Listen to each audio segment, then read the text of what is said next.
ஓம் சரணாகத தீனார்த்த பரித்ராணபராயணே சர்வஸ்யார்த்திகரை தேவி நாராயணி நமோஸ்துதே. வணக்கம் நேயர்களே, இது மகாலட்சுமி ஜோதிடம் வழங்கும் காலச்சக்கரம். உங்கள் அன்பு ஜோதிடர் ஸ்ரீராம்ஜி பேசுகிறேன். அனைவரும் நலமுடன் இருக்கிறீர்களா? நன்றாகத்தான் இருப்பீர்கள், நன்றாக இருக்க வேண்டும். இன்றைய காணொளியில் நாம் காண இருப்பது 11ஆம் இடத்தின் வலிமை. இதன் தலைப்பு. ஜோதிட சாஸ்திரத்தில் ஒவ்வொரு வீடுகளுக்கும் தனித்தனியான குணமும் ஆதிபத்தியமும் உண்டு. இதில் பெருமளவு பாதிப்புகளை கொடுக்காத இடம் அப்படின்னு நம்ம எடுத்துக்கணும்னா 11ஆம் இடத்தை சொல்லலாம். இந்த 11ஆம் இடத்துல யார் அமர்ந்தாலும் அவ்வளோ பெரிய நெகட்டிவ் எதுவுமே இருக்காது. புராணங்களில் கூட இலங்கை வேந்தன் தனது மகன் இந்திரஜித்து பிறக்கும்போது 11ஆம் இடத்துல எல்லா வலிமையான கோள்களும் இருக்கணும் அப்படின்னு சொல்லி நாரத மாமுனிவர்கிட்ட கேட்டுக்கிட்டு அது நாரத மாமுனிவர் கொடுத்த ஐடியா தான்.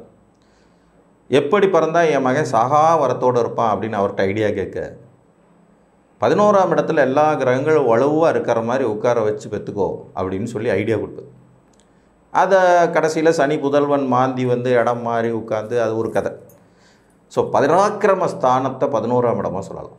பராக்கிரம ஸ்தானம் 11ஆம் இடம் அப்படிங்கிறது உங்களுடைய வலிமையை வெளிப்படுத்தும் இடம்.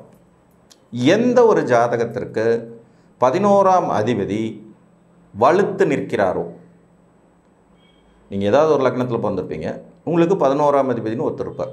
எந்த ஒரு ஜாதகத்துக்கு 11ஆம் அதிபதி வலுத்து இருக்கிறாரோ அவர் ஆட்சி அடைஞ்சிருக்கலாம், உச்சம் அடைஞ்சிருக்கலாம், மூலத்திரிகோணம் அடைஞ்சிருக்கலாம், திக்பலம் அடைஞ்சிருக்கலாம். இந்த 11ஆம் அதிபதி வலுத்தவங்க தோத்தே போக மாட்டாங்க. மீண்டும் மீண்டும் மீண்டும் மீண்டும் முயற்சி செய்து வாழ்க்கையில் ஒரு உயர்ந்த இடத்திற்கு கட்டாயம் வந்தே தீர்வார்கள். அதே மாதிரி உங்கள் ஜாதகத்தில் ஒன்றுக்கு மேற்பட்ட கிரகங்கள் 11ஆம் இடத்தில் அமர்ந்திருந்தாலும், 11ஆம் இடத்தில் வலுவான கோள்கள் அமர்ந்தாலும், அந்த வீட்டு அதிபதி பவரானாலும் அதே பராக்கிரமம் வெளிப்படும். அந்த வீட்டில் வலிமையான கோள்கள் அமர்ந்தாலும் உங்களுடைய பராக்கிரமம், செயல்திறன், சிந்தனை திறன் வெளிப்படும். இது போக 11ஆம் இடம் கொடுக்குற பலன்கள் சொல்லிக்கிட்டே போகலாம். திடகாத்திரமான உடல் அமைப்பு, இளமை மாறாத தோற்றம், நீண்ட ஆயுள், பொருளாதார வளர்ச்சி, முன்னேற்றம், வசதி வாய்ப்புகள், தனித்து செயல்படுதல், திறமை மிக்கவராக இருத்தல், உலகத்தோடு ஒத்துப்போகும் தன்மை, அனைவரையும் அரவணைத்து செல்லும் பண்பு, பலவிதமான வெற்றிகள், ஒன்றுக்கு மேற்பட்ட தொழில் சூட்சுமம், அதனால் கிடைக்கும் ஆதாயம்னு அடிக்கிட்டே போகலாம். இந்த திருமண வாழ்க்கையை பொறுத்த வரைக்கும் தான் 11ஆம் இடம் ஒரு நெகட்டிவ். ஒன்றுக்கு மேற்பட்ட அப்படிங்கிற அந்த ஒரு அமைப்பை கொடுக்கக்கூடியது. அதையும் கூட லக்னாதிபதியின் வலு சிறப்பாக இருந்து 7ஆம் அதிபதியின் வலு சிறப்பாக இருந்தால் சமாளிச்சிட முடியும். அப்படி எதுவும் இல்லாத மாதிரி 12 லக்கணங்களுக்கும் இந்த 11ஆம் இடத்தில் வலுவான கோள்கள்னு எப்படி யார் உட்காருவான்னு பார்க்கலாம். இதில் சரலக்கணங்களுக்கு 11ஆம் அதிபதி பாதகத்தை செய்யக்கூடியவராச்சே, அது எப்படி சரியாக வருமா அப்படின்ற ஒரு வாதம் வரலாம். ஆனாலும் சரலக்ன ஜாதகர்களுக்கும் 11ஆம் அதிபதி தனது ஆதிபத்திய ரீதியான கெடுதல்களை தருவதில்லை. தனது காரகத்துவ ரீதியான ஒரு சில நெகட்டிவ்ஸ் மட்டும்தான் இருக்கும். இப்போ மேச லக்னத்துக்கு 11ஆம் அதிபதியாக வரக்கூடிய சனி பகவான் 10ஆம் வீட்டுக்கும் அதிபதி அப்படிங்கிறதுனால ஆட்டோமேட்டிக்காக தொழில் ரீதியாக வேலைக்காரர்களிடத்தில் ஒரு சில நெகட்டிவான பலன்களை மேச லக்னக்காரங்க அடைவாங்களே தவிர மற்றபடி அவங்களுடைய வலிமையில், பராக்கிரமத்தில், செயல்திறனில் குறை இருக்கு. இப்போ மேச லக்னத்துக்கு 11ஆம் இடத்துல வலிமையான கோள் அப்படிங்கும்போது பார்த்திங்கன்னா இந்த இடத்துல சூரியன் உட்கார்றது ரொம்ப சிறப்பு, குரு உட்கார்றது ரொம்ப சிறப்பு, சனி ஆட்சி பெறுவது சிறப்பு, புதன் அமரலாம், சுக்கிரன் அமரலாம், கேது அமரலாம், ராகு அமரலாம். மேச லக்னக்காரங்களுக்கு இங்கே யார் உட்கார்ந்தாலும் வெற்றி தான். ரிஷப லக்னத்தை பொறுத்த வரைக்கும் 11ஆம் இடத்தை பார்த்திங்கன்னா லக்னாதிபதியே உச்சம் பெறுற வீடு, லக்னாதிபதியே மிக வலிமையாக உச்சம் பெற வீடுங்கிற போது இங்கே இவருக்கு சுக்கிரன் அமர்ந்திருப்பது வெகு சிறப்பு, சூரியன் அமர்வது சிறப்பு, செவ்வாய் அமர்வது சிறப்பு, ராகு கேதுகள் உட்கார்ந்தாங்கனாலும் பிரச்சனை இல்லை. பாவக்கோள்களுக்கும் 11ஆம் இடம் ரொம்ப பவர்ஃபுல்லான அமைப்பு தாங்க. பாவக்கோள்களுக்கு கூட இந்த வீடு நெகட்டிவ் இல்லை. பாவிகள் 11இல் அமர்ந்திட மிக பெரும் சிறப்பு அப்படின்னே சொல்லலாம். கடுமையான முயற்சி உடையவர்களாக இருப்பாங்க, தோக்கடிக்கவே முடியாத முயற்சி கொண்டவர்கள். ஒரு 2 பாவி 3 பாவி 11இல் உட்காந்துட்டாங்கன்னா அவங்க மிகப்பெரிய முயற்சி உடையவர்களாகி பராக்கிரமத்தை வெளிப்படுத்தக்கூடியவங்களாக இருந்து மற்றவங்களால் செய்ய முடியாததையெல்லாம் செஞ்சு சக்ஸஸ் பண்ணுவாங்க. அந்த அளவுக்கான வலிமை இருக்கும். உடல் வலிமை மன வலிமை ரெண்டுமே சிறப்பாக இருக்கும். ரிஷப லக்னத்தை பொறுத்த வரைக்கும் புதன் மட்டும்தான் இங்கே நீச்சம் அடைவார். ஆனால் அவர் அங்கே தனியாக உட்கார்ந்தாருன்னா தான் நீச்சம். மற்றபடி வேறு கிரகங்களோடு சேர்ந்து அமைப்பு பெறும்போது நீச்ச பங்கம்ங்கிறது கிடச்சிடும். குறிப்பாக சூரியனோடு இருக்கிறது சுக்கிரனோடு இருக்கிறதெல்லாம் நல்ல விஷயம். குரு பகவான் இங்கே வலுப்பெறுவதும் சிறப்பு. சனி அமரலாம், ராகு கேதுவும் அமரலாம், செவ்வாயும் அமரலாம். சந்திரன் அமர்வது கூடுதல் சிறப்பு.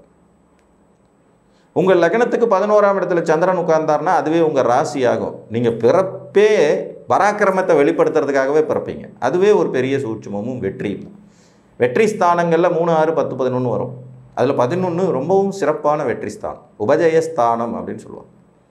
மிதுன லக்னத்தை பொறுத்த வரைக்கும் சூரியன் செவ்வாய் 11ஆம் இடத்தில் அதிக வலுப்பெறக்கூடியவர்கள். சூரியன் செவ்வாய் இங்கே அமர்ந்து மிதுன லக்னக்காரராக நீங்கள் இருந்தீங்கன்னா சிறப்பிலும் வெகு சிறப்பு அப்படின்னு சொல்லலாம். குருவும் உட்காரலாம், ஒன்றும் பெரிய நெகட்டிவ் கிடையாது. சுக்கிரன் அமரலாம். லக்னாதிபதி புதனே போய் சூரியனோடு சேர்ந்து அமர்ந்தால்னா சிறப்பாக இருக்கும். சனி பகவான் மட்டும் இந்த வீட்டில் நீச்சம் அடைவார். அப்படி உட்கார்ந்தாருன்னா அது நீச்ச பங்கம் கிடைக்கணும். ராகு கேதுகள் தாராளமாக உட்காரலாம், சந்திரனும் உட்காரலாம். சூரியன், சந்திரன், செவ்வாய், குரு, புதன், சுக்கிரன், ராகு கேது இருக்கலாம். இதில் வலிமையானவர்கள் அப்படிங்கும்போது சூரியன் உச்ச வலிமையோடும் செவ்வாய் மூலத்திரிகோண வலிமையோடும் உட்காருவார். ஆட்சி மற்றும் மூலத்திரிகோண வலுவோடு இருப்பார். பாதகத்தை செய்யக்கூடிய குரு பகவான் கூட இங்கே 11ல் வந்து உட்கார்ந்துட்டார்னா பெரிய பாதகம் செய்ய மாட்டார். கடகலக்கணத்தை பொறுத்த வரைக்கும் லக்னாதிபதி உச்சமாகிற வீடு ரிஷபம், 11ஆம் இடம். அப்போ இங்கே இவர்களுக்கும் சூரியன் அமர்ந்தால் சிறப்பு, சந்திரன் அமர்ந்தால் சிறப்பு. சந்திரன் அமரும்போது வெகு சிறப்பு, சுக்கிரன் அமரும்போது சிறப்பிலும் சிறப்பு. குரு உட்காரலாம், ரொம்பவும் சிறப்பு. சனி உட்காரலாம், சிறப்பு. ராகு உட்காரலாம், கேது உட்காரலாம், புதன் உட்காரலாம். யாரையுமே குறை சொல்லவே வேண்டியதில்லை. யார் அமர்ந்தாலும் கடக லக்னத்துக்கு 11ஆம் இடம் மிக வலிமையான வீடுகளாகவே செயல்படும். சுக்கிரன் அங்கேயே ஆட்சி பெறும்போது பாதகாதிபதிங்கிற ஒரு வலிமையும் பெற்றாலும் கூட அது பெண்களால் ஒரு சில மனக்கசப்புங்கிறத தாண்டி சொத்து சுகம் வீடு வாசல்னு எல்லாத்தையும் கொடுத்துடக்கூடியது தான். சிம்மலக்கணத்தை பொறுத்த வரைக்கும் 11ஆம் இடத்தை பொறுத்த வரைக்கும் பார்த்திங்கன்னா புதன் இங்கே ஆட்சி பெறுபவர், சுக்கிரன் அதி நட்பு பெறக்கூடியவர், சூரியன் நட்பு பெறக்கூடியவர், சனி உட்காரலாம் நட்பு பெறக்கூடியவர், குரு உட்காரலாம் தன் உச்ச வீட்டை நெருங்கி விட்டாருங்கிற நிலையில், ராகு உட்காரலாம், கேது உட்காரலாம், சந்திரன் உட்காரலாம். அப்போ யார் அமர்ந்தாலும் சிம்மலக்கணத்துக்கு 11ஆம் இடம்ங்கிறது சிறப்பு. இந்த 11ஆம் அதிபதியான புதன் போய் கன்னியில் உச்சமாகும் போது இவங்க ரொம்ப பெரிய பராக்கிரமத்தை வெளிப்படுத்தக்கூடியவர்களாக இருப்பாங்க. 11ஆம் அதிபதி டைரெக்டாக வளர்த்துட்டார்னா அது இன்னும் சிறப்பு. இப்போ ஒரு மேச லக்னம் 11 கூடிய சனி 7ல் உச்சமாகறான், சூப்பர். தொழில் அதிபர் ஆகிறதுக்கான அனைத்து தகுதிகளும் இதில் உண்டு அப்படின்றத எடுத்துக்கலாம். கன்னிகா லக்னத்தை பொறுத்த வரைக்கும் 11ஆம் இடத்துல சந்திரன் ஆட்சி பெறுவது, குரு உச்சம் பெறுவது, சூரியன் அமர்ந்து நட்பு பெறுவது சிறப்பு. புதன் இந்த இடத்துல சுமாரான வலிமை தான், சுக்கிரன் இந்த இடத்துல சுமாரான வலிமை தான். ராகு கேதுகள் அமரலாம், பாதகம் ஒன்றுமில்லை. செவ்வாய் அமர்ந்தாலும் கெடுபலன் இருக்காது அப்படிங்கிற மாதிரி எடுத்துக்கலாம். இப்போ சூரியன், சந்திரன், செவ்வாய் மற்றும் ராகு கேது இந்த 5 பேருக்கும் இந்த வீடு ஓகே தான். புதன் சுக்கிரன் சனி சுமார். குரு பகவான் உச்ச வலிமையோடு அங்கே உட்காருவார். அதுவும் இவர்களுக்கு பராக்கிரமத்தை வெளிப்படுத்தும் தன்மையாகவே இருக்கும். நான் 7ஆம் அதிபதி 11ல் உச்சமாயிட்டால் 2 தாரம் ஏற்படுற வாய்ப்பு உண்டாகணும். அதெல்லாம் நம்ம பார்த்து ஜாதக பொருத்தத்தில் நெகட்டிவை தவிர்த்து கொள்ளுதல் என்பது முடியும். துலா லக்னத்தை பொறுத்த வரைக்கும் சூரியன் 11ஆம் இடத்தில் வருவது சிறப்பு, பாதகாதிபதி இருப்பினும் சிறப்பு. குரு உட்காரலாம், சிறப்பு. லக்னாதிபதி சுக்கிரன் அமர்ந்தாலும் ஓகேங்கிற நிலைமையில் இருக்கும். புதன் அமரலாம், சிறப்பு. சனி கடும் பகை பெறது அவ்வளவு விசேஷம் இல்லை. ஆனால் அதே நேரத்தில் ராகு கேதுகள் இந்த இடத்துல உட்கார்ந்தா இவங்கள் லக்னத்துக்கு அது வலிமையான வீடாகவே மாறிவிடும். செவ்வாய் அமரலாம், சிறப்பு. செவ்வாய்க்கு இது அதிநட்பு வீடு, குருவுக்கு இது அதிநட்பு வீடு, சூரியனுக்கு ஆட்சி வீடு, மூலத்திரிகோண வீடுங்கிற அடிப்படையில் வலிமையை பெறும். தன் காரக ரீதியான பாதகத்தை 11ஆம் இடத்தில் அமரும் கிரகங்கள் சரலக்கணங்களுக்கு செய்யும். 11ஆம் அதிபதி உச்சமாக இருக்கார். அந்த காரகம் என்ன? இப்போ மேச லக்னத்துக்கு வேலைக்காரர்கள் காரகம், கடக லக்னத்திற்கு பெண்கள் காரகம், துலா லக்னத்துக்கு தகப்பனாதி வர்க்கம் அதிகாரத்தில் இருக்கிறவங்க காரகம், மகர லக்னத்துக்கு செவ்வாய் பூமி காரகன் மற்றும் சகோதர காரகம். இது பகையா? இந்த ஒன்று மட்டும் நெகட்டிவ் வரும். துலா லக்னத்தை பொறுத்த வரைக்கும் சூரியன் புதன் சுக்கிரன் கூட ஓகே, குரு சிறப்பு, செவ்வாய் சிறப்பு, ராகு கேது சிறப்பு. சனி ஒருத்தர் மட்டும்தான் அங்கே நெகட்டிவ். சந்திரனும் இருக்கலாம், தப்பில்லை. விருச்சிக லக்னத்தை பொறுத்த வரைக்கும் 11ஆம் இடத்துல புதன் உச்சம் பெறுவார். அதனால் இங்கே புதன் அமர்வது, சூரியன் அமர்வது சிறப்பு. புதனும் சூரியனும் இங்கே உட்கார்ந்தாங்கன்னா ரொம்ப சிறப்பு. ராகு கேதுகள் இருக்கலாம், சனியும் இருக்கலாம், தப்பில்லை. சுக்கிரன் நீங்கள் நீச்சம் அடைஞ்சிருவார்னால அவர் தனியாக இருந்தார்னா ஒன்றும் பெரிய பலன்னு சொல்லிட முடியாது. குரு பகவானுக்கு இது கொஞ்சம் பகை வீடுங்கிறதுனால இயற்கை சுபர்கள் இந்த குருவும் சுக்கிரனும் 11ஆம் இடத்துல இருக்கிறது அவ்வளோ பெரிய விசேஷம்னு விருச்சிக லக்னத்துக்கு சொல்லிட முடியாது. ராகு கேது இருக்கலாம், சனி இருக்கலாம், சூரியன் இருக்கலாம், புதன் இருக்கலாம், சந்திரனும் அமரலாம். சந்திரன் நேச்சுராகவே 11 உட்காந்துட்டானா நீங்கள் ஒரு வெற்றிக்கான பிறப்பு தாங்க, இதில் எந்த டவுட்டும் இல்லை. உங்கள் லக்னத்துக்கு 11ஆம் இடம் உங்கள் ராசியாக வருது, வெற்றிகரமான பிறப்பு. பராக்கிரமத்தை வெளிப்படுத்துறதுக்குன்னே பிறந்திருக்கீங்க. எப்படியேனும் ஏதேனும் ஒரு சூழ்நிலையில் உங்களுடைய வெற்றி தீர்மானிக்கப்பட்டதாகவே இருக்கும். அதுக்கான தொடர்ந்து முயற்சியை பண்ணிகிட்டே இருப்பீங்க.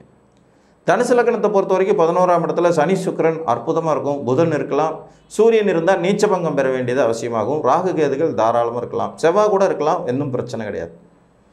அப்போ சூரியன் நீச்சபங்கம் பெறணும், சந்திரன் இயற்கையாக சிறப்பு, சுக்கிரன் ஆட்சி, சனி உச்சம் வலு, ராகு கேதுகள் இருக்கலாம், செவ்வாய் இருக்கலாம், தப்பில்லை, புதனும் இருக்கலாம்.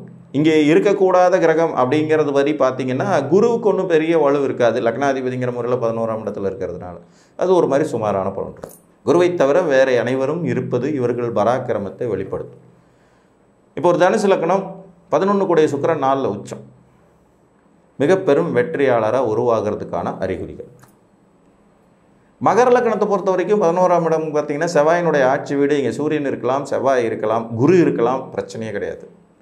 சூரியன் இருக்கலாம், செவ்வாய் இருக்கலாம், குரு இருக்கலாம். இது இவங்களுடைய பராக்கிரமத்தை வலிமையை வெளிப்படுத்தும் அமைப்பு. சுக்கிரன் இருக்கலாம், புதனுக்கு இது ஒரு மாதிரி கடுமை பகையான வீடுங்கனால அவர் இருக்கிறது பெரிய வளர்ச்சின்னு சொல்லிட முடியாது. சந்திரனை பொறுத்த வரைக்கும் இங்கே நீச்சம் அடைவார். அவர் வளர்பிறை சந்திரனாக இருந்துட்டார்னா பிரச்சனை இல்லை. தேய்பிறை சந்திரனாக இருக்கும்போது கொஞ்சம் சுமாரான பலன்களாக இருக்கும். 7க்கு உடையவருங்கிற முறையில் அவர் நீச்சம் அடைகிறது வாழ்க்கை துணை விஷயத்தில் சில முரண்பாடுகளை ஏற்படுத்தும் அமைப்பு. இங்கே புதனுக்கு பெரிய வலுவில்லை, சந்திரன் வளர்பிறையாக இருக்கணுங்கிறது அவசியம். அப்போ அவங்களை தாண்டி ராகு கேதுகள் தாராளமாக இருக்கலாம். லக்னாதிபதி சனியே அங்கே போய் உட்காரும்போது கலப்பு பலன்களை போகும். 11ஆம் இடத்துல சனிங்கிறது யோகம், லக்னாதிபதியாக பகை பெறுவது சிரமம். அவர் 3ஆம் பார்வையாக லக்னத்தை பார்க்கறதுங்கிறது கொஞ்சம் வீக்னஸ் கொடுக்கக்கூடிய ஒரு அமைப்பாக இருக்கும். பட் லக்னாதிபதியாகவே இருக்கிறதுனால ஓகே அப்படிங்கிறது மாதிரி எடுத்துக்கலாம். அவர் 50-50 சாய்ஸ். கும்பலக்னத்துக்கு தனுசு வீடு யார் வேணால் இருக்கலாங்க, எல்லாருமே இருக்கலாம், ஆல்மோஸ்ட் வெல்கம் அப்படிங்கிறது மாதிரி. லக்னாதிபதியாக இருக்கலாம், சூரியன் இருக்கலாம், சந்திரன் இருக்கலாம், செவ்வாய் இருக்கலாம், புதன் இருக்கலாம், குரு இருக்கலாம், சுக்கிரன் இருக்கலாம், சனி இருக்கலாம், ராகு கேது இருக்கலாம். கும்பலக்னத்துக்கு 11ஆம் இடம் அவ்வளோ சிறப்பான வீடு, யார் இருந்தாலும் வெற்றி. இதில் சூரியன் குரு இவர்கள் இருக்கும்போது தனித்துவமான வெற்றிகளை பெறும் வாய்ப்புகள் உண்டு. சந்திரன் அஃப்கோர்ஸ் அமையும் போது கும்பலக்னம் தனுசு ராசிங்கிற மாதிரியான அமைப்புகளில் வெற்றி வாகையை சூடித்தரும் யோகம் உண்டு. ராகு கேதுகள் இங்கே அமரும் போதும் தனது தசா காலங்களில் ஜாதகரை மிக பெரும் வெற்றியாளராக உருவாக்குவாங்க. மீன லக்னத்தை பொறுத்த வரைக்கும் 11ஆம் இடம் சனி இருக்கலாம், செவ்வாய் இருக்கலாம். இங்கே செவ்வாய் உச்சங்கிற வலிமையை பெறுவாங்கன்னா ரொம்ப ரொம்ப சிறப்பான யோகத்தை கொடுக்கும். குரு அமர்ந்தார்னா நீச்சபங்கம் கண்டிப்பாக பெற வேண்டும். புதன் சுக்கிரனுக்கு இது உகந்த வீடுகள் தான். சூரியனுக்கு கூட உத்தராயண புண்ணிய காலம் சிறப்பு. ராகு கேதுகள் இருக்கலாம், குற்றம் இல்லை. இங்கே குருவை தவிர வேறு எந்த கிரகம் இருந்தாலும் இவருக்கு யோகத்தை கொடுக்கும். குரு இருந்தார்னா நீச்சபங்கம் பெற வேண்டியது அவசியமாக இருக்கும். 3 கூடிய சுக்கிரன் 11 இருக்கிறதும் கூட ஒரு விதத்தில் சிறப்பை தரும். 4-7 கூடிய புதன் 11 இருக்கிறது வீடு வாகன லாபங்களை கொடுக்கும் யோகிதை உண்டாகும். சூரியன் 6ஆம் அதிபதியாக 11ஆம் இடத்துல இருக்கிறதுங்கிறது வெற்றி மேல் வெற்றியை குறிக்கக்கூடிய அமைப்புன்னே சொல்லிடலாம். ஸோ எப்படி பார்த்தாலும் இந்த இடத்துல யார் வேணால் இருக்கலாம். லக்னாதிபதி உட்கார்ந்தார்னா நீச்சம், ஆனால் அவருக்கு நீச்ச பங்கம் கிடச்சிருச்சுன்னா அதுவும் வெற்றி தான். ஸோ எப்படி பார்த்தாலும் இந்த 11ஆம் இடங்கிறது ஒரு தனி சிறப்பு வாய்ந்தது. பொதுவாக 11ஆம் இடத்துல கிரகங்கள் இருக்க பெற்றவர்கள், 11ஆம் இடத்துல வலிமையான கோள்கள் அமைய பெற்றவர்கள், 11ஆம் அதிபதி வலுப்பெற்ற நிலையில் இருக்கக்கூடிய ஜாதகர்கள் வாழ்வியலில் தொடர்ந்து முயற்சி செய்து தனது பராக்கிரமத்தை செயல்திறனை என்றேனும் ஒரு காலகட்டத்தில் நிச்சயம் நிலைநிறுத்துவார்கள். இது நிதர்சனமான உண்மை. உங்கள் ஜாதகத்தில் இந்த அமைப்பு இருக்கிறதா என்பதை பார்த்து அறிந்து கொள்ளுங்கள் என்று கூறி மீண்டும் ஒரு காணொளியில் உங்களை சந்திக்கும் வரை உங்களிடமிருந்து அன்புடன் விடைபெற்றுக் கொள்வது உங்கள் அன்பு ஜோதிடர் ஸ்ரீராம்ஜி. நன்றி, வணக்கம்.